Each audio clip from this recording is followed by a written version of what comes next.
Call this Board of Public Works meeting to order.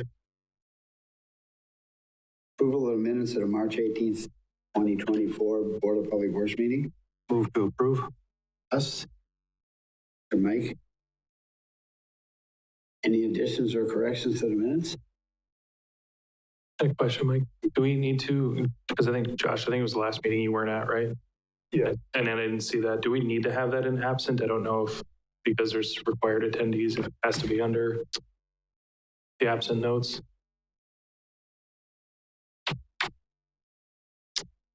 Sure, if that's required, we could amend it. I figured just because I didn't see you on the list, I didn't know if, since I think you're a required attendee for this meeting, we should make sure that you're listed as absent on there, excused, but Okay, I'll make that note. Tom? You have a comment? Yeah, go. We can just make a quick adjustment.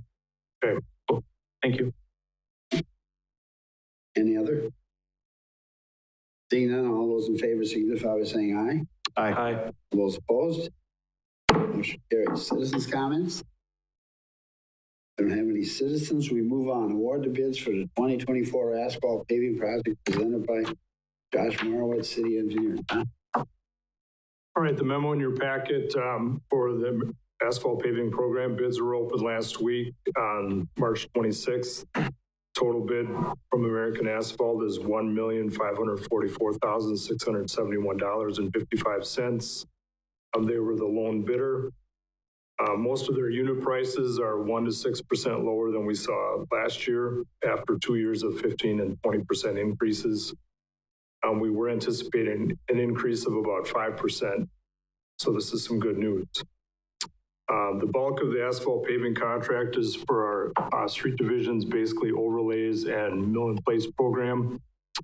We also added in the East 14th Street reconstruction this year, as well as the Green Acres development. The asphalt paving budget for 2024 is $2,005,000. That's for the asphalt paving program, which includes staff time, materials, equipment, and contracted services. In addition, the bid also includes citywide asphalt patching. A breakdown of the bid categories follows. The 24 asphalt paving program, the bid came in at $1,018,060. The patching came in at $138,200. Green Acres development came in at $227,927.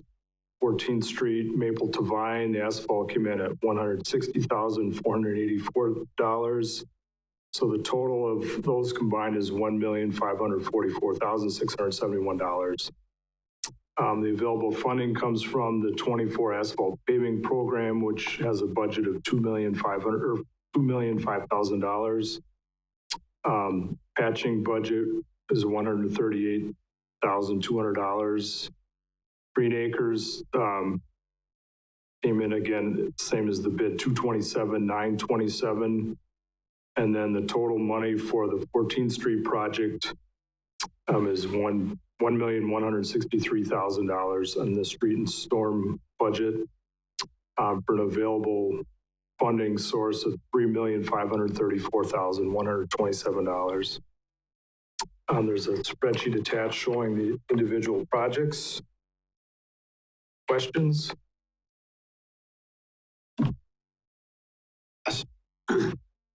So just, I think it's accurate, but comparing the two bidders, East 14th Street, Maple Divine, you've got one coming in at $160,484, and the second one came in at $1.1 million, street and storm. So we're not talking apples to apples on that, are we? No, the 160 is the actual cost of the asphalt. Tom, maybe you can correct me, but I think the number you have shown as available fund is the project budget complete. Tom, go ahead. Okay. Basically, both Green Acres subdivision and East 14th subdivision will have to come back to the Board of Public Works after we open the construction portions of those projects. And then we'll have to make a recommendation that goes along with the construction portion of those projects that falls in with the asphalt portions that you see here. So right now we're awarding this, but we're really not awarding the whole project until we have the whole picture with all the bids involved. Okay. Any other questions?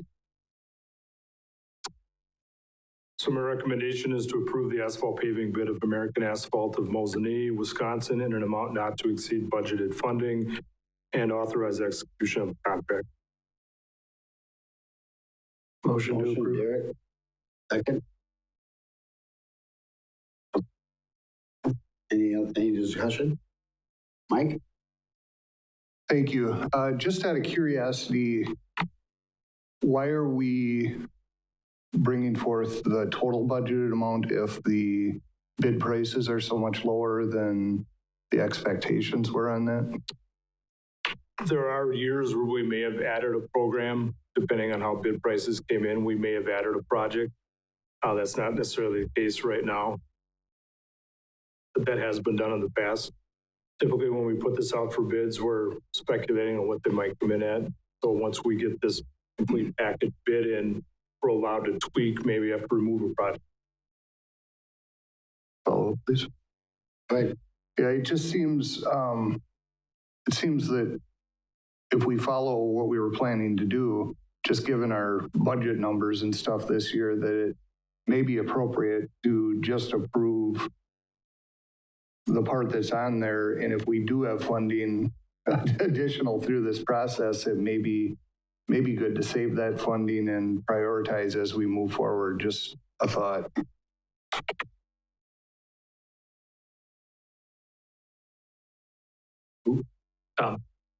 Tom?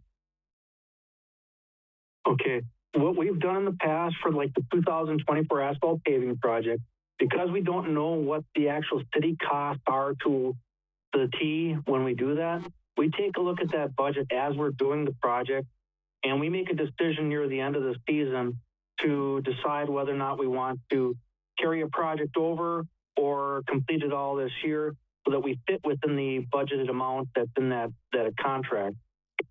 With the other projects, what you're going to see when I put my notice of award to American Asphalt, it's going to be pending approval of those projects, Green Acres and East 14th Street, based upon the proposed bidding.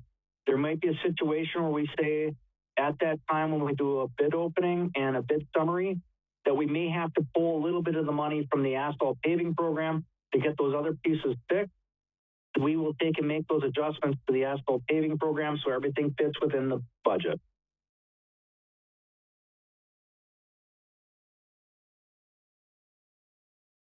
Any other questions? All those in favor signify by saying aye. Aye. All those opposed? Motion carries. Approval of the 2024 contractors for pre-qualification presented by Josh, city engineer. All right, in your packet was a memo listing several contractors that wish to be pre-qualified. I did put a copy on your desk in front of you. There were two more contractors added since the memo was prepared. But these are contractors interested in bidding on street construction project for the year 2024. The contractors are A1 Excavating from Bloomer, Earth Incorporated from Arpin, Haas Sons from Thorpe, Integrity Grading and Excavation of Schofield, Krushik from Green Bay, McCabe Construction from Eau Claire, and Switlick and Sons from Athens. I'm recommending that the board approves the contractors listed on the above table as pre-qualified to bid on 24 construction projects. Motion, Mike. Second, Derek. I got a question. We worked with all these contractors.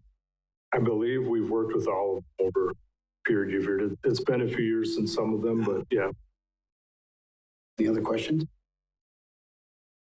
Seeing none, all those in favor signify by saying aye. Aye. Those opposed? Motion carried. Approval of heavy traffic route status on South Lincoln Avenue presented by Josh. All right, we had recently received a call asking about what the truck route status of Lincoln Avenue is going to be between 5th Street and Adler Road now that the road was reconstructed. And that was, the intention was for that to be on the truck route. So this memo is just providing some background as to why that should be a heavy traffic route, and that it really basically completes the segment between 14th or County H and Adler Road, which is County Highway Y. So Our code and statutes grant the city the authority to designate any street or highway as a heavy traffic route, which is defined as all vehicles not operating completely on pneumatic tires and all vehicles or combinations of vehicles other than motor buses designed or used for transporting property of any nature and having a gross weight of more than 6,000 pounds. One important thing to point out, heavy traffic routes do not prohibit the ordinary use of any street for the purpose of transporting commodities to or from any place of business or residence fronting on such street. There's a map showing you what segment we're talking about. A recommendation is to add Lincoln Avenue from 5th Street to Adler Road to be designated as a heavy traffic route, and that the Administrative Code of Traffic and Parking Regulations be amended to include this change. So moved. Who made the motion? Mike, second? Russ made the motion. Any discussion? Question. So if I'm reading this correctly, then I think, as you just pointed out, so it sounds like just designating this a heavy traffic route, like it could still be used as a heavy traffic route, but essentially we would be, so like nothing, have you seen an increase, I guess, really, if you've taken an area that could be used for heavy traffic, but actually designated it? I mean, there's always that potential. The idea behind a heavy traffic route map is really to steer where you want trucks, really. I mean, right. They're allowed to make deliveries, whatnot, anywhere, but this really tends to focus on where you want to allow, say, through truck traffic in a way. Right. Yeah, and it's obviously it's a small area that we're looking at here. And I was just thinking, you know, it sounds like nothing's really changing because trucks can still go through there, but just in terms of, you know, citizens who live in that area, you know, notifying them, or what's our process for something like that? Or, I mean, do we survey those areas or anything? And really, it sounds like we can kind of just do it. And again, nothing's really changing except it's designated. Right. But just to know that there may be increased traffic. I don't think we have a true notification procedure when we add to the truck or modify the truck route map, but this really, the intention was to kind of complete that gap countywide. Yep. So, and it does that. Yeah, absolutely. It makes sense. I used to live on Adler Road, so and I drive this way all the time, you know, take my kids back and forth across town. And before Tom jumps in, I'm just thinking kind of in terms of like, if there's families there, again, knowing that there could be traffic going through now, but if we're designating a truck route, it may see increased traffic. So just letting them know, you know, that, hey, this is coming down the line. You may see more trucks around here. Thinking for, I know that's a pretty popular family area. I think there's, I'm right. Is that the intersection with the church at it too? Yes. Let's say, so I think there's some pretty heavy traffic around there. So I think just notifying people in the future, may be a positive thing, but I'll be quiet so Tom can jump in and correct me. Tom, you have a comment? Okay. I don't anticipate a large change in traffic generation on this street because of that. If you recall, when we rebuilt the section between 14th and 8th, we designated that as a truck route back when that was constructed in 2002. And we still have not seen an increase in trucks. It basically changes it so that we don't have to write a permit for somebody wanting to use that section of road anymore. Makes sense. Any other comments? Seeing none, all those in favor signify by saying aye. Aye. All those opposed? Motion carried. Any recommended items for future agendas?